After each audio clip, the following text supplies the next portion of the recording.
নাম শিল্পী শইকীয়া। মই গণমাধ্যমৰ এজনী ছাত্ৰী হয়।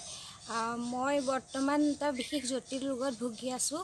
ৰোগটোৰ নাম হৈছে এচেলি। খুব কম মানুহৰ মাজত সেই বেমাৰটো হয় আৰু সেই বেমাৰটো 2014 চনৰ পৰা বুলি সেই বেমাৰটোত মই ভুগি আছোঁ আৰু আজি ইমান দিনে সেই বেমাৰটোতে ভুগি আছোঁ। বৰ্তমান মোৰ সেই বেমাৰটোৰ কাৰণেই মোৰ এনেকুৱা এটা প্ৰব্লেম হৈ গৈছে যে মই লিভাৰ ট্ৰান্সপ্লাণ্ট কৰাব লগা হৈ গৈছে আৰু লিভাৰ ট্ৰান্সপ্লাণ্ট কৰাবৰ কাৰণে বহুতো টকাৰ প্ৰয়োজন, যোনটো আমাৰ দ্বাৰা অসম্ভৱ। আমি অতি দৰিদ্ৰ ঘৰৰ মই ছোৱালী।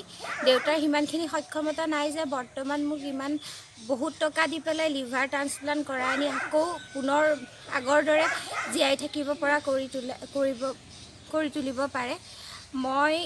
মোৰ ক'ব লগা এইখিনিতে এইটোৱে আছে যে মই সাংবাদিকসকলৰ জৰিয়তে এটা বিশেষ অনুৰোধ কৰিব বিচাৰিছোঁ যে অসমৰ স্বাস্থ্যমন্ত্ৰী ডক্টৰ হিমন্ত বিশ্ব শৰ্মাই মোক যাতে অকণমান চকু মেলি চায় আৰু তেখেতে যাতে মোক কিবা এটা সহায় কৰে।